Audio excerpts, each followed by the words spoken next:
All right, we've got Nick Spratt back with us again to talk about the Cosmic Summit Conference. We're going to do a little wrap up. So yeah, thanks for suggesting this, Nick. And it's Sure. good hanging out with you for the weekend. Yeah, I had a lot of fun. That was good. Maybe a little bit too much fun. Still Well, dry. yeah, it is kind of weird being sober because you kind of it's just sometimes I'm just like, okay, time for bed. Time for bed. And when I got up to go to the airport, there's people still up when I was leaving for the airport. So Yeah, we pulled back into the parking lot from getting cookout at 3:30, and we were looking for you walking through the parking lot. So it's a real thing. But the tree of life out there in the courtyard is fruitful, and it kept a lot of people awake for a long time. yeah. That was Monday night. I was already long gone. I was in the mountains eating steak. Mm. That sounds nice. Still, It was quite nice. mm-hmm. Quite nice. I hiked into a little river and did some splashing around in the river. Seen some mega flood evidence there, and it wasn't Tennessee. It was still North Carolina, but you could really see where it was where a bunch of water, because the whole river where it's coming down the hill and then it comes down into a nice flat river where it's coming down is all these giant chunks of some sort of rock. I don't know what kind, but it's just giant slabs all piled up that the water's trickling and pooling around and through. So you went out to Powell's, right? Yeah, no, not to Powell's. To we met at an Airbnb type thing. Okay, cool. So then all the water comes crashing. You can see how when there was a bunch of water, you can't really see because there's so much vegetation. You can't really just stand back and see it, but you can see what the sides are made up of. So you can tell that, a shitload of water was coming down there at one time and was just sort of stripping these big rocks because that's what everything's sort of made up of and just leaving them in a pile down the waterway. Pretty cool stuff. Yeah, I mean, that's what Randall has said for the longest time, is that the Southeast was flooded based on these torrential rainfalls that came after the meltwater really came through from the ice sheet. So, at first that you're like, how did all this water, where did it come from? Because you're looking uphill and there's not a glacier up there. But yeah, it dumped up there for sure. You can see that coming all the way down through the Cumberland Plateau, upper, middle, and lower, all the way down. I came through the Cumberland Plateau as well. So I got to see that for the first time. Yeah, it's beautiful. But yeah, like you said, the vegetation makes it very difficult to see. So makes it pretty hard to see anything. It's just like a giant forest, a giant super thick forest. Yep. Like November and March is pretty much your best bet to see when things are dead, because they might be snowy if you go a little bit deeper into the winter. But that's when, the March tours is when we did the Cumberland, the two Cumberlands that I was on. So that was nice.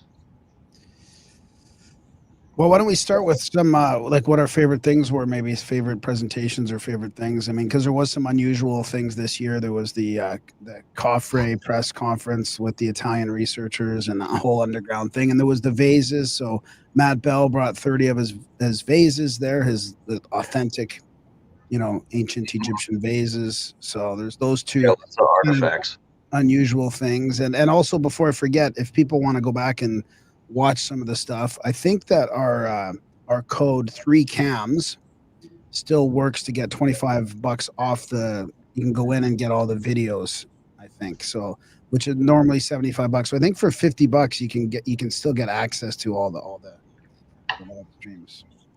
Sweet. All the presentations. Which is some of it's new stuff. I mean, that's what I did like about this year is I saw I saw some people I hadn't seen, but it was new material. And I think that's one of the challenges with these big events is how do you keep, if you keep having Randall and Robert Schock there, for example, every year, but it's not new material, then I don't know, people, I think it's probably a challenge to get people back all the time, Yeah, how much crazy new shit can you discover in a year, because we come back every year and it's like, well, this year was a good one. A lot of things developed this year. So, it seems like it might be ramping up, like an exponential sort of, novelty is increasing, as Terrence McKenna said, and we're getting more and more complexity as we go. So I think we have a fruitful 2026 to look forward to, I hope. Yeah, the quickening, as Art Bell called it, Yeah, quickening. Right. And I think I'm just getting to the point where like I just don't want to hear for an hour like something that I've heard 10 times before. I'm just at the point where, so I'm kind of like ADHD in that regard now. I mean, if I'm in a conference, I don't want to sit there and listen to like the Sphinx water erosion again for the 10th time in the last 12 years. So, but I did want to mention my favorite was Tim Hogan and the Templar stuff. Like last year, I didn't see any of the Templar stuff. So, because you kind of have to pick your categories in a way. Mm-hmm. That's the challenge. And I don't know if it's a good thing or a bad thing that you've got so many speakers on 3 different stages. Like, would you get just as many people there if you just saw it, like had one stage going for longer periods, right? Because they're tough choices. I mean, I wanted to see Ashton Forbes and Bob Greenier talk about new energy and new technology, that kind of stuff. They're both fascinating. But yet I wanted to see the Templar thing because last year I missed it. And then I went home at last year and I was sort of mildly obsessed, interested in the Templars. I was watching some Templar stuff. So this time I thought, okay, like I'm going to pay attention to the Templar stuff, but I didn't see Ashton and Bob Greenier. That was a really difficult choice. But Tim Hogan, I mean, I don't know. I think he sounds legit. And it sounds like the Templars and some other of these societies, sort of secret societies, are bringing forward more information. They're in a time of disclosure. And we talked about Scott Walter being sort of fast tracked into the Templars and how this is sort of part of the reveal, like the season of reveal. And he was talking about alchemy. Tim was going through the whole alchemical process, going back to the Egyptians. He thinks it comes from Atlantis. It was really interesting. He says it comes all the way back from Atlantis, and they're making mana out of metals, and it was sort of an energy source. It's really, really fascinating with the arcs, the Ark of the Covenant, and all that stuff. I mean, did you see all that, Nick?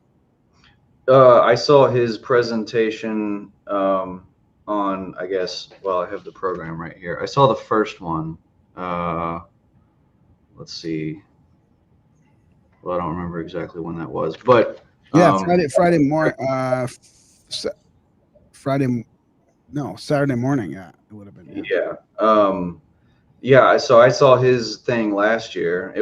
So last year the all-day presentation was Haley Ramsey, Scott Walter, and then Tim Hogan, and he just briefly touched on the alchemical part he showed the videos of breaking down the gold and converting it into several different stages. But this time he went into a lot more detail about that process specifically. And I actually got his book of the different stages of colors that powder has to go through before it before it ends up in its final pure white form. And I guess the different things that each one of those substances can be used for along the way. But yeah, man, one thing that really corroborated what Tim has been saying about the Templars, as truly the seekers of Atlantean history, knowledge, technology, was these pictures of the artifacts they pulled out of the Java Sea. I don't know. Did you get a chance to see those from Megan? Yeah, I did. Yeah. Okay. Well, I could pull some of them up, but yeah, sure. Yeah, you should do that. Yeah. Okay. Well, this kind of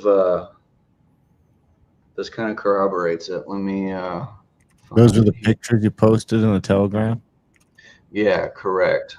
The crazy songs and shit. Yeah, dude. So in particular, along this track, we've got share screen. And this is Nick's talking about Danny Hillman and his assistant were there. Danny's presentation was about Atlantis being in Sunderland. And it was pretty interesting, actually. Like there seems to be a lot of underground anomalies. I mean, this is just going to come out. There's so much evidence coming out all over. It's going to be. Yeah, it's like you said, it's the quickening, and you know, I'm not sure. I don't really. It does. Atlantis being in Indonesia doesn't really track with Plato, but it still does track with there being multiple globally interconnected societies living in the Ice Age. Yeah, exactly.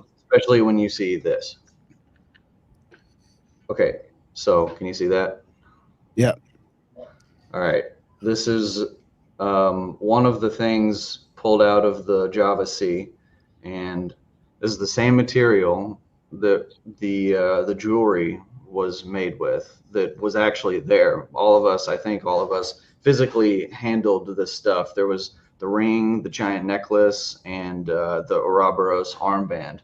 But if you notice, I mean, that just looks really Atlantean, doesn't it? Eh? that's the Templar, right? That's the Templar cross. And Oh if you yeah. look closer, I mean, I haven't checked the proportions of this yet, but here's your central island, here's your next ring, here's your next ring, and then here's the big ring, and maybe there's another one there too. But this Oh, stuff that's is fascinating. rough, right? So yeah, tons of thoughts on this.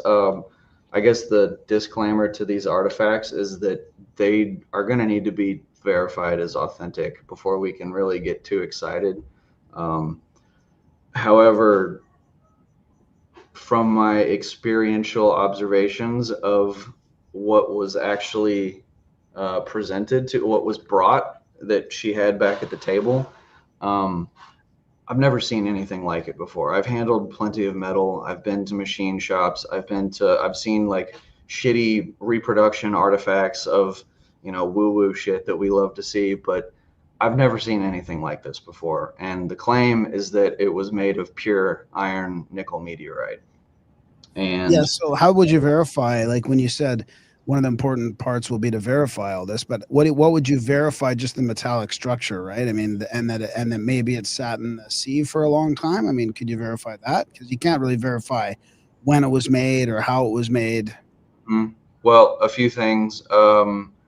So if you notice on some of these objects, it looks like they are pitted.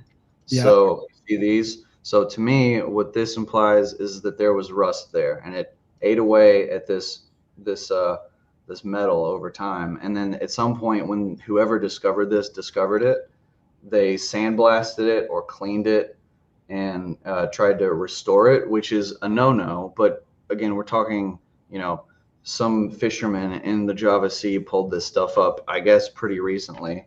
And based on the room, so I don't know what this room is. I haven't even looked in depth at the pictures, but there's all kinds of shit in here, right? You've got everything from Dragon Ball Z figurines to Atlantean war weapons of war. And this is Danny holding all of these things, but you know, there's fucking Goku down there. So obviously this is like some sort of amateur setup. If we wanted to verify it though, we would need to do hit it with an XRF gun and get composition, take a like spectroscopic analysis of what this stuff is to determine if it is truly iron meteorite. But I've never seen, like I said, I've seen plenty of iron. I've never seen anything quite like this with its roughness, with its particular texture. And the thing that stood out the most to me, and unfortunately I fucking forgot to take a picture, but the ring.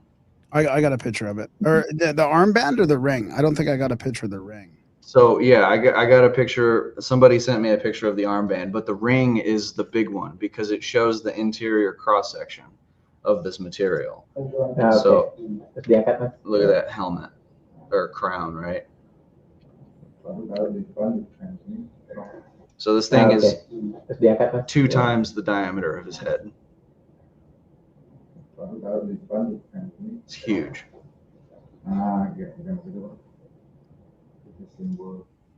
So, you know, at first you'd think that, let's see if I can stop sharing real quick. Am I still? Yeah, you stopped sharing. Yeah. Okay. So at first at first glance, this stuff looks like, it looks fake almost, but coupling these pictures with what was actually there, and being told it's made of the same material. I mean, like I said, I've never seen anything quite like it.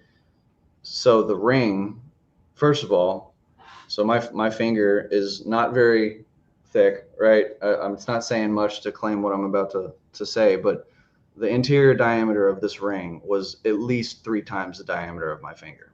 Okay.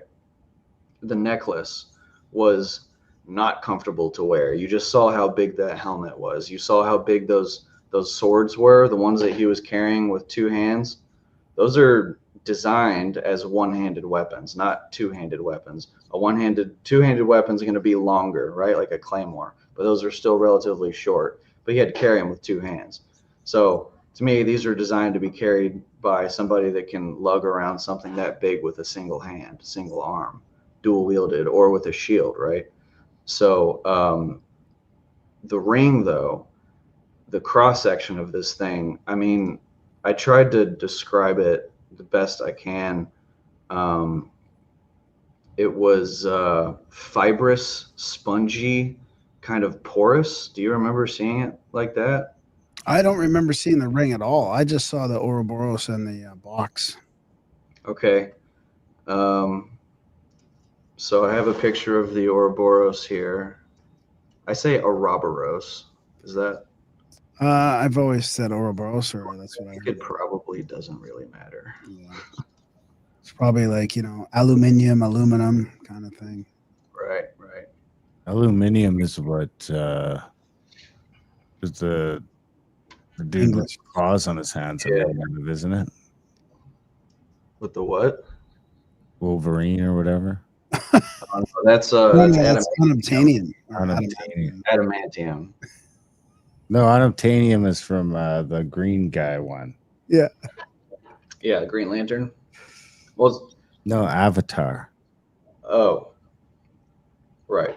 Can you zoom in on that at all, or? I can try. Let's see. Oh yeah, here we go.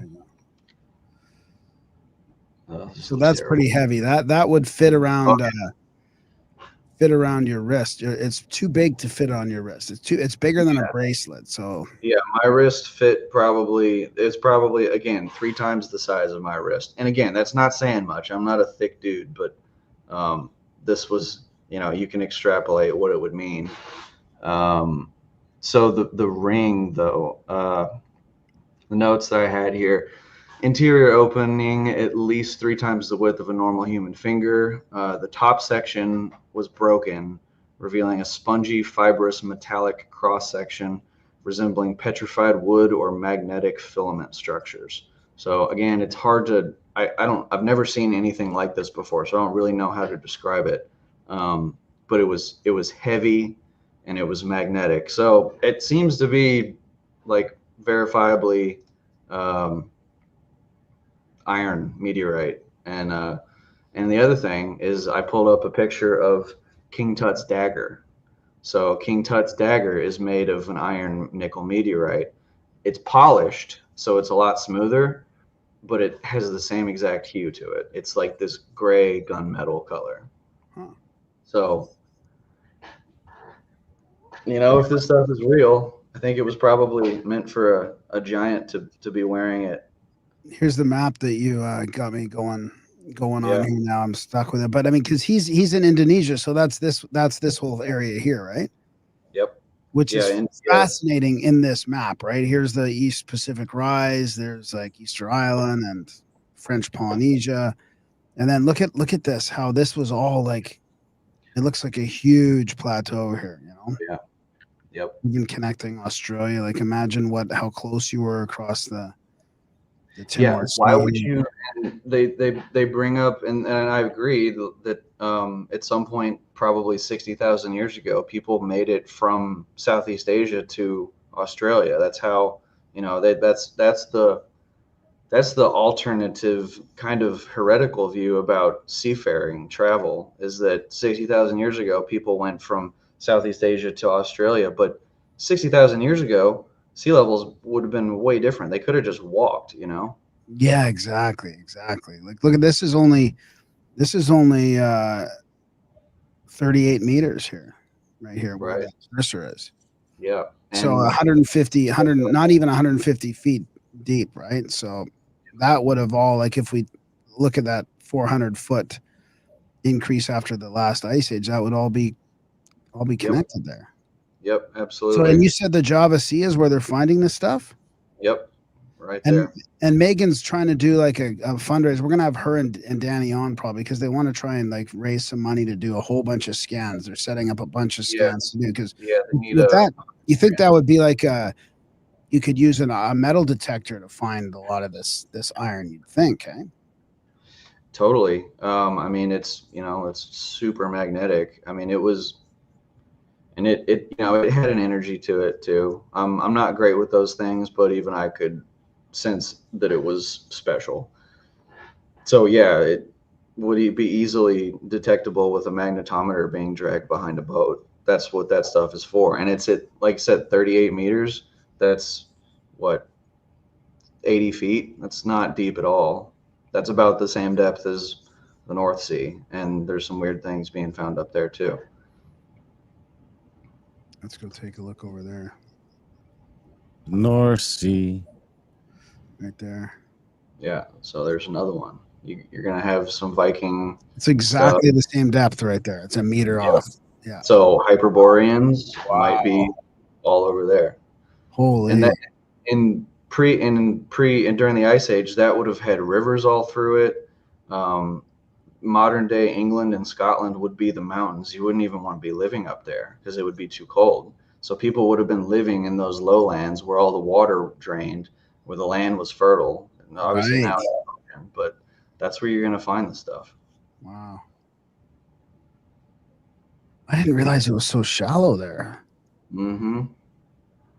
I mean, it's pretty deep in the Baltic Sea there, but if you go over to the North Sea, 60 meters. Huh. Yep. So yeah, that's interesting. So what did you think about? Okay, so we'll talk about Danny. I mean, did you see Danny Hillman's presentation? What did you think about that? Well, we're on. I thought it was really well done. And I got his presentation, so I'm gonna dig into it some more and just to like become more fluent in it. Yeah. Because we learned quite a bit from Ancient Apocalypse, and just what you can showcase in a 10-minute, 15-minute segment on a Netflix show. That was a lot of information, and Graham has talked about it many times, and I think they've had many press releases. But the way that he presented it was in a way that, near the end of it, he goes into all of the other stuff.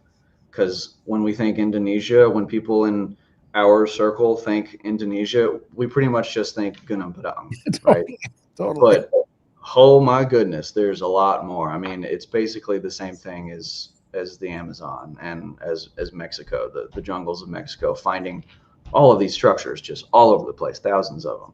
And the ones that he brought up apparently have seemed to be similar to Gunung Padang. I forget the names. I'll probably take me years to remember the names, but also built into the side of mountains, similarly to Gunung Padang, layered with several iterations of construction. So yeah, I'm really excited to help those guys get the funding for that too. I I walked up to the table at one point, and there was a guy there talking to him, and I was like, "Hey, if you donate to the fund, I'll match it right now," and it worked. So nice. I still got to figure out a way to pay him though, because I didn't have cash. Will you move, Cat? Jeez. I think I didn't see a ton of presentations. My favorite thing was the vases, though. I did see the movie. Yeah, they were really cool. The vases were the highlight for sure. It was very cool to see all those and get to play around with them a little bit.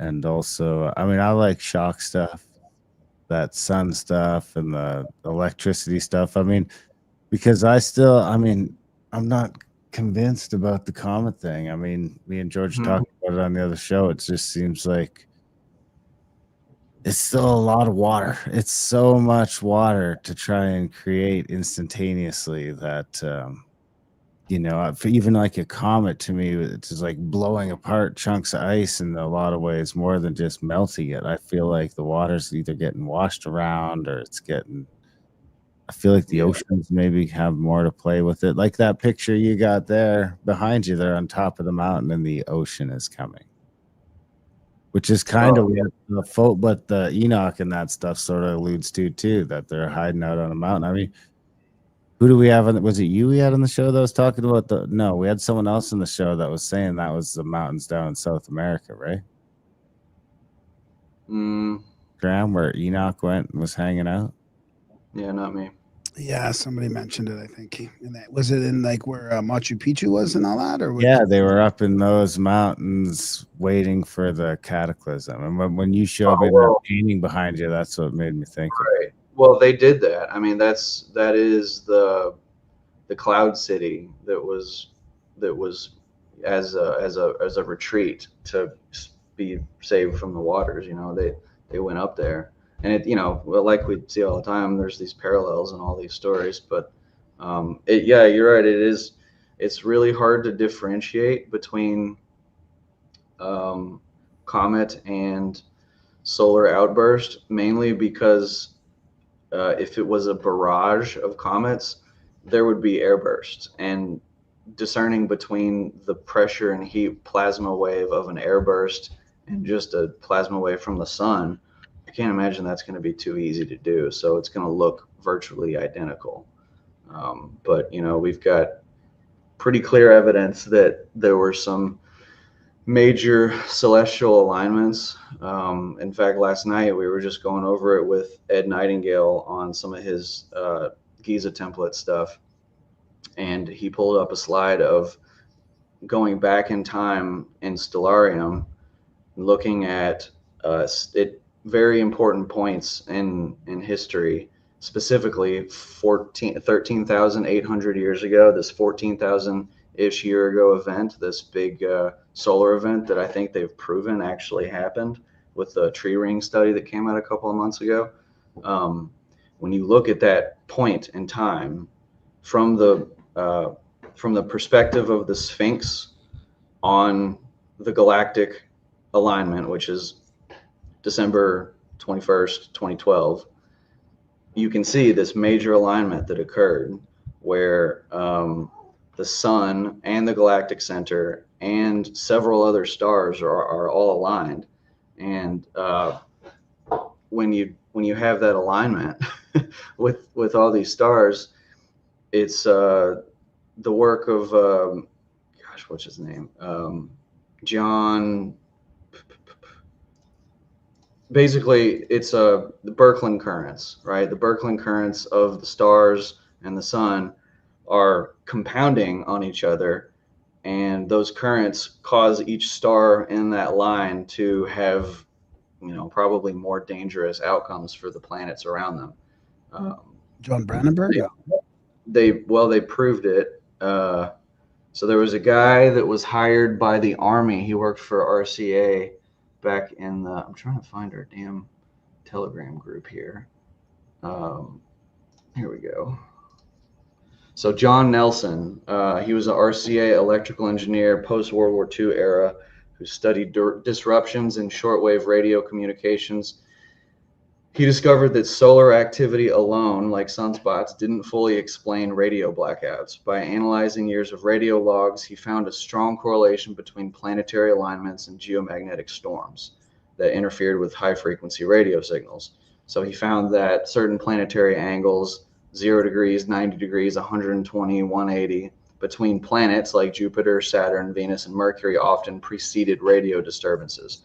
So when these alignments occurred, it caused the sun to be more active, and he was 90% accurate in predicting radio blackouts.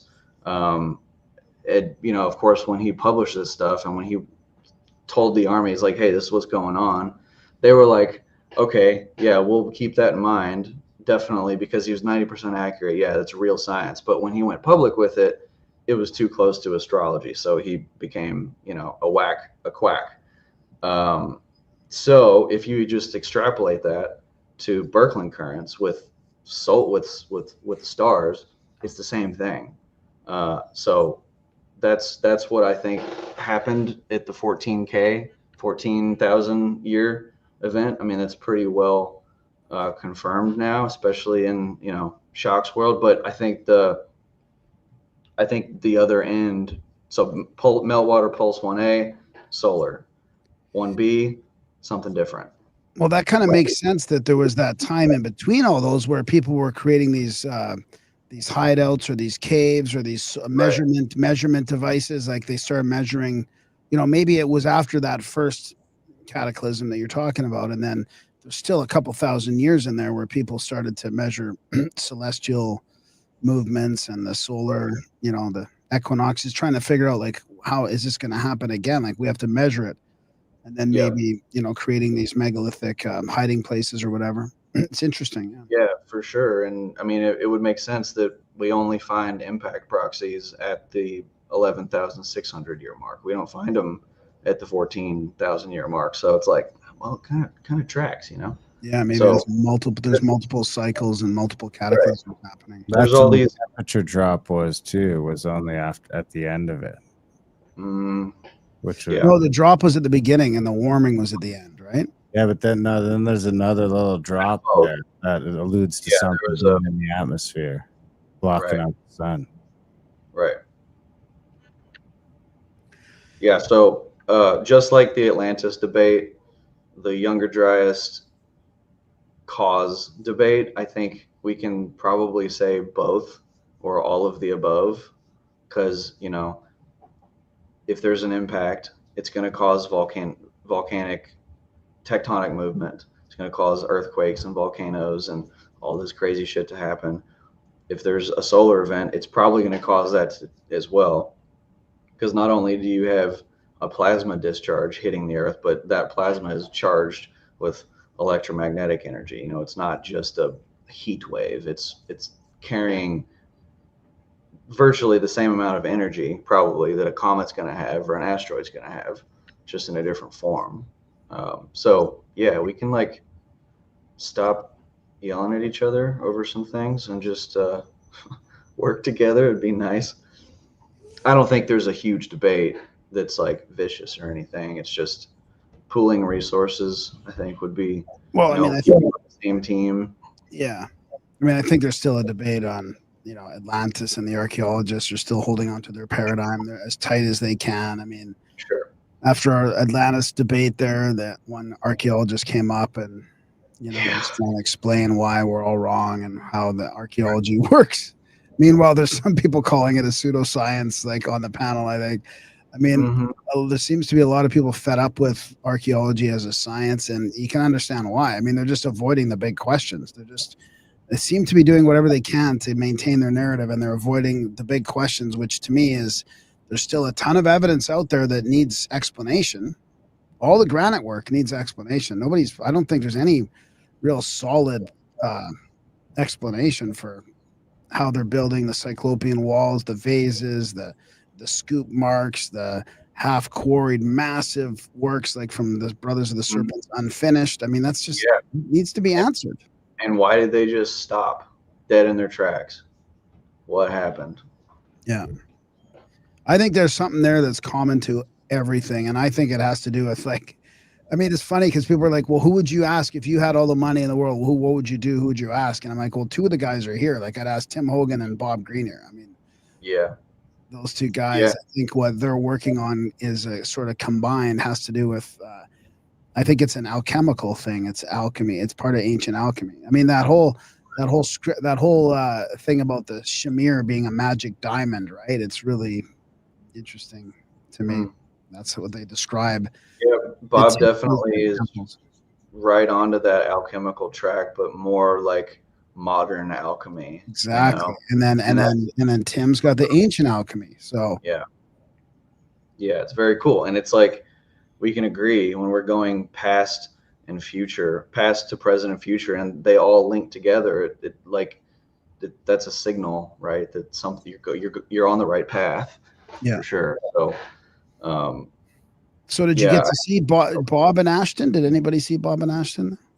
Not together. I saw Bob's first presentation. Oh, you did? Was that good? Yeah, it was great. I mean, so much of it was fucking 10,000 feet above my head, but um, I was started watching it again today because I was trying to find, he brought up this interview with Andrea Puharich, who was he was a doctor. He was a kind of alternate energy physicist, but he was like pretty well connected. I think he's who got a couple of really prominent Russian scientists over to the United States during World War II. But this interview he's giving, and it's been posted before, I've seen it before, but he's sitting there in front of a chalkboard and he's talking about, I need to, before I really speak on it, I should probably just refresh what he showed at the presentation. But essentially the gist, and this ties into your how was the granite shaped? If I recall correctly, there was an experiment somewhere, maybe it was Los Alamos, again, I need to be checked on it, but they had combined like 3 Tesla coils in this lab space, and they turned them on and charged this area with like 1,000,000 amps, and it was not harmful to people. But what it did to an aluminium wrench that was in the room was it made it start glowing white hot. That's Nick banging on his desk. Oh no, sorry, that's is that... footsteps upstairs. Sorry. This wrench starts glowing white hot, but they pick it up. It's not hot actually. It just is in an excited state, molecular state, but it's not actually burning them. And when they put it back down and turn off the machine, there's a thumbprint, a fingerprint left in the wrench. So they soften this metal. So if the ancients were using some kind of high energy device, which it appears they might have been, with the pyramids, if they were able to somehow direct that energy with, the scepter and Ankh or obelisks around the world or whatever it is, and they were able to target certain areas with this electrical field, right? The stuff that fucking Tesla was looking into, he was researching the pyramids, right? If they were able to target that, they could conceivably shape granite with their hands and not be too hi Kitty not be too crazy about it. And it was causing stuff to levitate too. So boom, there you go. You've got a way to levitate things. So yeah, like I said, Bob and Tim's stuff is like, it's like this. It's just past and present. Puharich is the one that Marty always talks about from that occult sort of pre-CIA, modern UFO. So kind of like intelligence agencies, like the government playing around with making contact. Puharich was involved in all that. He's the one. Marty always talks about Puharich as one of the main characters in all his podcasts and writings. Yeah. Pretty instrumental figure, it seems.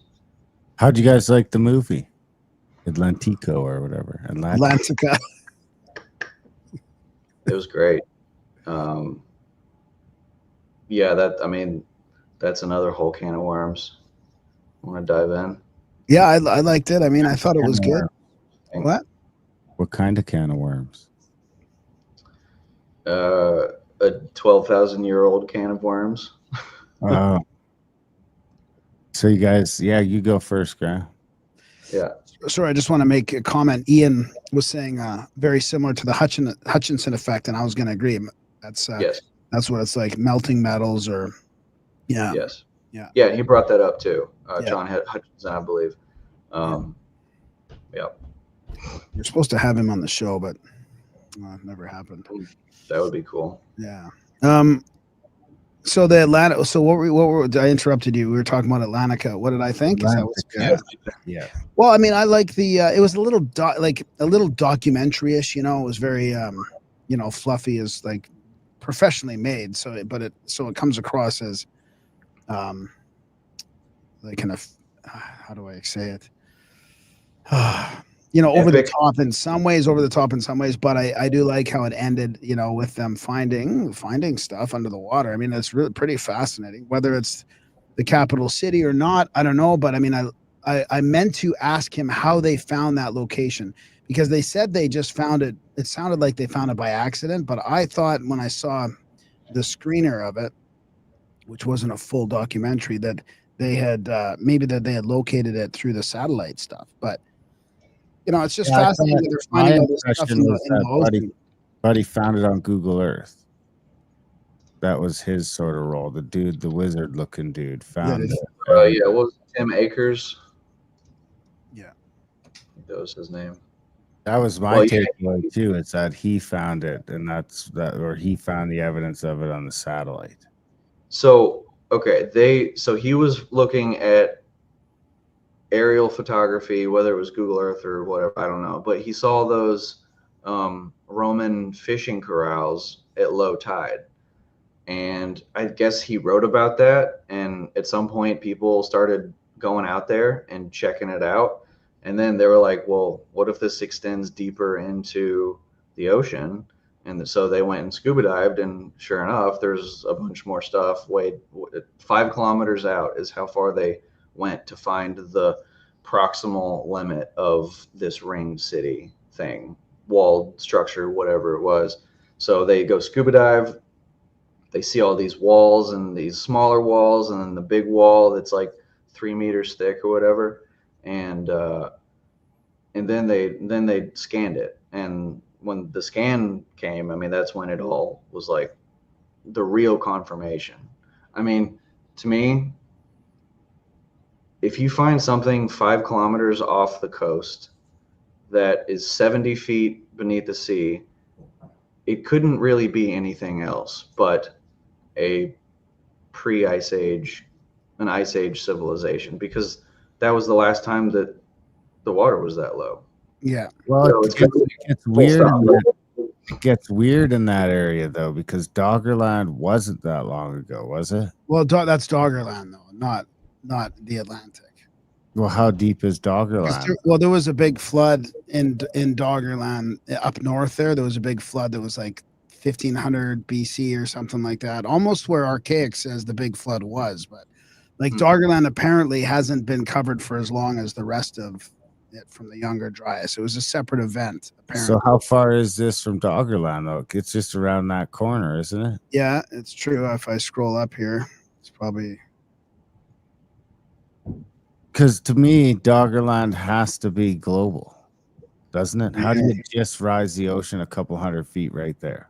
No, because it was a melt from up here. Apparently, it was a flood. Yeah, but it still all ends up in the ocean, so it still levels at the end, right? So you could still have catastrophic water coming through Doggerland, but then once it hits the Atlantic, now it levels off again. Yeah, it should equalize relatively. I mean, Earth is a geoid, so it's not the same gravitational force, so you're gonna have kind of a like this effect. Yeah, but still somewhat. You're not gonna have part of the ocean that's 200 feet higher than the other part. It just can't work. I guess I wasn't aware of this being 1500 BC. I mean, you're saying that the whole North Sea is only... Let me check. Wait. Let me check. Yeah, 3,500 years old. Yeah, well, at least this English Channel, this part here. Oh, okay. Yeah. I don't know about that whole North Sea, but I mean, I think that this whatever would be considered Doggerland, which I think is... I thought that was the whole damn thing. Well, maybe it is. Maybe it's all this is Doggerland. Yeah, maybe. Yeah. We'll see what Darren's assistant says on here. What are you using? But I mean, what's fascinating is this is where he's saying, like, they think it is, right? This is where it is off the coast right here. Basically, 5 kilometers is not very far off that coast. Yep. So that's 60. So it's really like it'd be tight in on that, in that coast somewhere. But I mean, when you really zoom out a little bit here, I mean, you're already island hopping to the Azores right there. I mean, it's right. Azores is right across from there. So. Yep. 6,000 BC. 6,000 BC. Interesting. BCE. Okay. So 4,000. So not before Christ, but before the Common Era. Yeah, is that what BCE is? So that's right now, before right Yeah. now. Yeah. Before Christ. They just don't like to say Christ because they hate Christianity. So they Oh, came so up it's still 6,000 years. So it's with 8,000 years ago? about 8,000 years ago. Yeah. I was just making a stupid joke. Well, maybe I'm wrong then. Maybe that's completely wrong. I always thought it was a different event. Well, it's still Well, 4,000. it still would have been, yeah. So it But says before 6,500, Doggerland was a rich Mesolithic environment. Home to hunter-gatherers, it featured rivers, lakes, and lush plains supporting a wild range of wildlife. Around 6,500 BC, rising sea levels from post-ice age glacial melt began shrinking the landmass significantly. Circa 6,200 BC, the Storega slide triggered a massive tsunami which likely devastated the remaining coastal areas of Doggerland. This event may have marked the near total submergence of the area. By approximately 6,000 BC, most of Doggerland was underwater. There's Dogger Bank right there. got it. There's Devil's Hole right there. So how deep's the water there? Shallow as fuck. I wonder if those are little elevation markers. That 106 there. Doesn't your 90 machine- meters. So Dogger Bank is 29 meters. Wow. Well, hang on. Okay. I have something that does not track with that. Do you know about manganese nodules? Have you guys heard about this stuff? I don't think so. No. How deep? And it was 70. So it's 29 meters there, and it's 70 feet where Buddy found those circles. So those could have been submerged at the same time. Another 100 feet came later. Seems crazy, doesn't it? Yeah. Yeah, I don't know enough about this. It seems stuff, crazy really. that it took that long too. If it took 500 years, you could already have like people trying to rebuild stuff, and they're like, "God damn, the water just don't stop coming." Mhm. Exactly. And they're worried about it, like worried about future cataclysms, right? I mean, and that would Yeah. And they would have fled uphill. They would have gone and started building castles in the mountains and all that stuff. So I mean, yeah, that kind of makes sense. But with the manganese nodules thing, okay, so out in the Pacific, there's this massive swath of ocean. It's fucking huge, where all these countries and corporations, including like Eric Prince, had a venture to try to mine these things. And basically, what they are is they're like apple-sized conglomerations of precious metals that have wow. slowly accumulated over like the millions and millions and millions of years. And people are trying to go down there and suck them up with these big vacuum cleaners, basically. And it's this whole thing that's like a geopolitical nightmare. And I mean, there's trillions of these things, or billions at least. There's a book, I don't know the name of it, but apparently people have been harvesting manganese nodules in the North Sea as well. Oh. And where I'm not sure if this makes sense or not is the story that the book is about is that the manganese nodules was actually a cover story, and it was a CIA operation to do something else. I don't remember exactly what they were really doing, but if it takes millions of years to create manganese nodules, then they couldn't. Then in the North Sea, the North Sea couldn't have been 8,000 years old. It would have to be much older. So I don't know. That was just a little connection that I made right there. But yeah, the manganese nodules thing is weird. So I'm not saying that I think Doggerland is millions of years submerged, but that's where that CIA cover up kind of doesn't really follow. It's kind of it takes longer than that for those things to accumulate together. Yeah. Interesting. So Atlantis. How deep's the North Sea? But there's probably parts of the North Sea that are deeper than where Doggerland was too. Yeah, it's I wanna say 120 meters. Right near Norway, there's a trench there. There's a Norway trench, which is 265 meters. I think if you go to the European bathymetric viewer, you can see a more precise, higher resolution, where the difference between 40 and 120 is more accentuated with the color scheme. But it's like it's anywhere from 0 to 120 meters. Yeah, a friend of mine who's the marine geophysicist that was interested in helping us with the Azores stuff.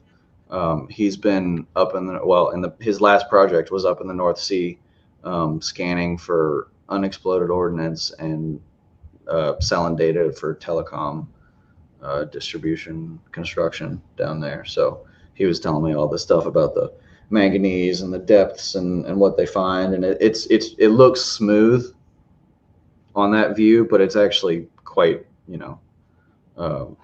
vertically variable, I guess. So yeah, I don't know. That would be key to see like under 40 meters or under 50 meters, and just to see that everywhere would be great. Yeah. Right. So what were you saying about Atlantis? Well, do you think he found Atlantis? I mean, he seems to think he found Atlantis. Do you think he found Atlantis? I talked to Randall about it after, and his major hangup was that it's not an island. So maybe it's an outcropping or an outpost, but the capital city was said to be an island over and over and over. Yep.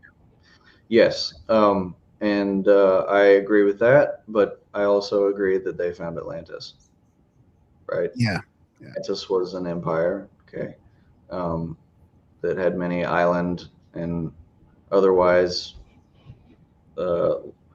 impressive colonies around the Mediterranean, around Egypt, around the Atlantic, all the way probably down in South America and even maybe North America. And I talked to Michael afterwards as well, and he basically, I mean, I think we're on the same page. He believes that they found a Atlantis, broadly speaking, but there's way more to be discovered. Whether it's the true capital city or not, I think that's probably a no. Well, I was thinking also that because Plato described that circular city, I mean, that could have been a common architectural design of cities back then too. I mean, it could have been something they just were doing. Yeah, I mean, if we're all into this sacred geometry, right, where you build your cities to be a manifestation of the stars on Earth, as above, so below. So they're not just gonna if the Atlantean design worked for 20-something thousand years, going back to Zeb Tepe, right, all the way up until the Younger Dryas, then they're going to try to replicate that with as many of their colonies as they possibly can. And even today, our cities don't really work. I wouldn't argue that, but we still replicate the same thing over and fucking over again. Oh yeah, northwest, first street, second street, third street. I mean, it's all over the place. Right. Yeah, you do what you know, right? And it's hard to break away from that change. And I think they were doing the same thing, and that's why you're going to end up finding, who's the team down in Cuba that has, or in the Caribbeans, that has found this seemingly ringed structure down there in the islands. You've got that one. You've got the Recot structure. Whether that's natural or not, I think that's more natural. But perhaps, yeah, they had a colony there as well, because they seem to control a lot of Africa at the same time as the Greeks and the Athenians were kind of operating kind of in that boundary, right? So again, I would like to see people sort of open their eyes a little bit more to the broader possibility of Atlantis being in multiple places, because they were, right? If they were an empire, they were a globally connected civilization. They're not going to have just one location. So as far as the capital city, I mean, yeah, my money's still on Azores, because it just fits every single one. It fits all of the points. There's not a single one, other than not having found elephants there. I'm pretty sure that's the only one that it doesn't like check the box. You can find elephants in Calgary, Alberta right now. So during the current empire. What? because it's a circus. Because it's, well, when the circus is here, or when or just at the zoo, there's a bunch of elephants. So if you had a kingdom that had an affinity for elephants, it wouldn't be hard to get them. Yeah, you transplant them, right? Well, we should probably talk about the SARS scanning and the whole presentation from them. What'd you guys think of that? It was great. Yeah, I thought it was pretty cool. It was neat to see it compared against all the other structures and stuff like that. I did miss the press release, so I don't know what they had to follow up with. I didn't catch that or hear anything about it, so it couldn't have been that phenomenal. But the presentation itself, I thought, was good. Yeah, definitely should have been. That context should have been out there to begin with, just for everybody. Once it got viral, it's like, hey, we've done all this on these other spots. This is how it works. Right. This is what we see for this location that we know there's down there. And then, maybe people would sort of buy it a little bit more. My only difficulty with it is the interpretation from the scans to the architectural drawings or the 3D models that they've done. They need to do a blind test now where someone goes in where they don't know what's under someplace. And they scan it, say what they think's under there. And then, someplace where the plans aren't publicly available. Yeah, well, maybe one of our listeners has a secret bunker we can scan. I don't know if they're a listener, but I know that they were also at the summit, and they have a location that they would like scanned that they've been looking for a long time. The Templars have apparently had these vaults, right, where the arcs are stored, and I don't think they know where all of them are because it's been fucking 700 years or whatever since anybody's been there. But apparently the question was asked to the Italian team, hey, could you guys blast a couple of microwave pulses over in this vicinity and let us know what you find? So that question was asked. I did hear that from some people. And another interesting thing was, do you remember the fella's name that wrote all the books on Pilot Mountain and had the table set up over there? I remember his son's name, Caleb, but I never actually met the author. I want to say his name was Jim or James, but shout out to that guy.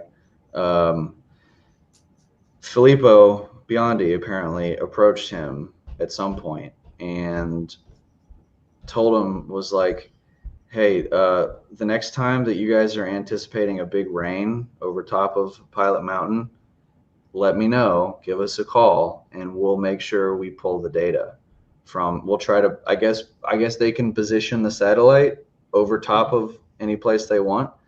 So the next time it rains, call me, whatever, and we'll pull SAR data from Pilot Mountain to determine if there actually is, as the legend says, an ancient city beneath Pilot Mountain. So the rain would be the amplifier of the microphone, right? So the pattering of the rain on the ground causing all these vibrations that will go for quite a long ways through the surface. That would be the best way to get the most accurate data, apparently. When's it supposed to rain in Egypt again? God. So the highlight for me had to be the fake baby festival next door. I mean, you walk in, you don't know what is going on, and there's ladies with fake babies. They look real. Some very lifelike, some not so much. Some are being, fake breastfed, and there's strollers all over the place. I mean, not really, just you. multi-$1,000 strollers. Yeah, hundreds of fake babies. Did you see the monkey babies? Those were pretty babies. Monkey babies were weird. The Yoda baby, that was a good one. There was an Avatar baby that had a fucking tail thing coming off of his butt. That was weird. I heard there was a dragon baby, but I didn't see it. But I mean, most of them are human looking, very real. Yeah. But it wasn't just a few. I mean, this was like hundreds and hundreds. It was probably one of the biggest doll conferences, I would assume, right? Wasn't it? Unsettling. World of Dolls, I think it was called. Something like that. It was very unsettling. Yeah, no, it was, especially if anybody out there was under the influence of some freaky deaky substances, and that definitely occurred. That's one of those things that would happen when you're tripping, for sure. Is a fucking fake Oh, movie imagine concept. that. Oh yeah, that we would have lost it. Yeah, yeah. Tripping and we saw that. But they So were what- actually pretty open to it though. Like they'd let you take pictures and they were answering questions. I mean, they were pretty proud of it. They weren't like ashamed. Yeah, no, I was. It was nice to see that they're like confidently, like they're like, yeah, it's kind of weird. We get it, but it's what we like. And if you think it's weird, then that's your opinion, and you can fuck off. Made us feel more normal. Yeah, it did. Totally did. I definitely went in there expecting to be the weirdest people. That joke was made many times, but yeah, I got several of their names. The babies' names. I think one of them was named. Um, I got an Alex, and there was like a kind of like a Ladasha name, you know, like a Sharquisha or something like that. Um, yeah, it was a fun. And it was weird. Like anytime if you were staying in Tower One and you had to walk across the lobby over into their area, it was like, oh fuck, here we go. I was in So, town. Yeah. Yep. Well, I suppose we better wrap up. We got a meeting with Brad about events to get to, but favorite thing, best takeaway. What's like if people? What's the one presentation that's worth paying for $50? I mean, that's not too bad. You get them all, but what's the one main one? You know, what was yours was Graham's was whose again? Well, I mean, Ben, we didn't even talk about Ben's. I mean, Ben from Uncharted X was new material. Like he's been wanting to do this one for a while. So I'm pretty sure that the Cosmic Summit, like he was probably right before Randall, I think, right? So the second to last speaker, Yeah. and he was made this whole presentation around the labyrinth at Sakara. Yeah. Was it Sakara? Labyrinth at Sakara, or no? What's the other? It's not Sakara. It's No, it's in the area, but it is the place where they always said that the labyrinth would be. yeah. Anyways, and it was great. I mean, he went through a lot of the history of it and the labyrinths and the scans, and it's fascinating. And then Tim mentioned Tim Hogan, the Grandmaster Templar, that he thinks that, and Darren and I, we talked about this when we were in Egypt, that the whole Giza plateau has got underground sort of cities and tunnels and stuff. Because you can go down so far anyways between, I think, underneath all the pyramids, but he says Tim said it goes all the way to, why can't I remember the name of the town? Luxor? No, it's not. It's where is it where the Serapeum is? This town. Anyways, Tim says Ian it's all says underground. Hawara. Thank you, Ian. Yes, Hawara. It goes all the way from Hawara to the Giza Plateau. Like it's all underground, which is pretty interesting. And he says he's been down there. Like that's where. And see, I don't think they made the connection that Tim had mentioned that there was some ancient secret technology down there, and Ben showed on his scan this massive, this metal thing. Yeah, But I don't know if they know that each other are talking about what could be the exact same thing down there. they have to have been in contact at least at the, I don't know. You'd be surprised. Yeah, I mean, I don't think you can get access to the Atlantico premiere with the live stream, but God, I don't know. I'd have to. It's a close call between Causeway Project and Gunung Padang for sure.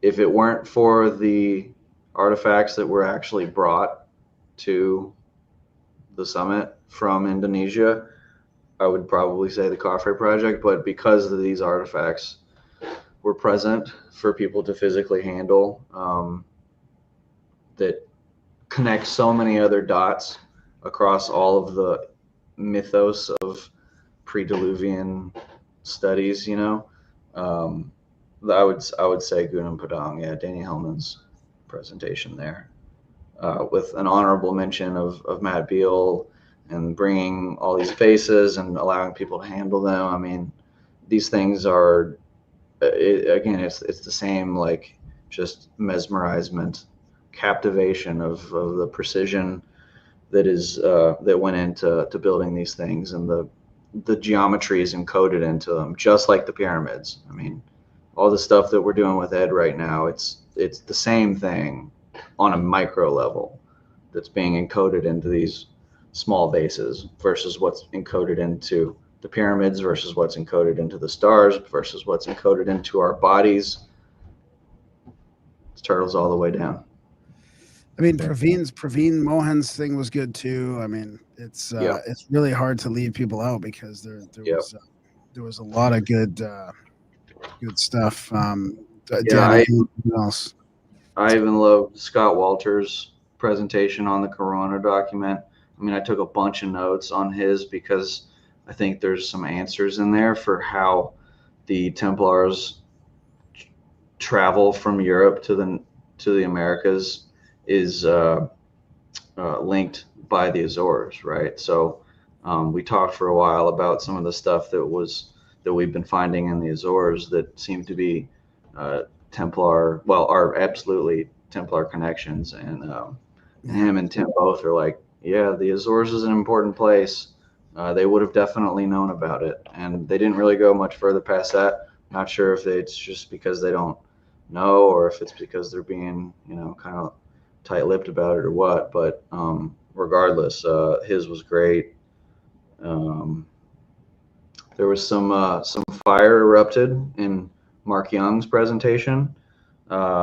He had so losing control of the past was the title of his presentation, and he talks about the detractors, the Flint Dibble, the other guys that have been shitting all over the Comet Research Group, and he was pretty stern, and some gentleman in the audience piped up and was being pretty combative, and it was a healthy-ish debate, but he was basically like, you're accusing all these guys of doing the same thing that they're accusing you of, and whatever, and it was this heated debate, which was good, like I said, but his presentation was really good. It put the whole Younger Dryas impact hypothesis into more of a historical perspective, and then talked about some new evidence that was found, and that was a great one too. But that's pretty much all the ones that I saw. I think we covered everything. Hugh Newman's was awesome with Karahan Tepe, and Robert Schock was similar to last year, but he did bring some new things in, and of course Randall, can't go wrong with Mega Floods. So did you see Chris Cottrell's stuff at all? I mean, he's got we're gonna have him on the show. I missed his presentation too, but yeah, Chris is awesome. We have little discussions on the Discord server, Cosmic Summit Discord server, every so often. He's actually Azorian. That's where his mother, I believe, is from. Right, so right. Kind of a link there that we have explored. Yeah. The Mark Young, it just happened to go into his presentation at the time when he was talking about how the scientists basically left out this massive data about like they basically hid all this data that changes the whole hypothesis about the comet. They omitted a gap. So there was a gap between 151 and 155 centimeter depth where the black mat would have existed if they didn't take this data point out at 153.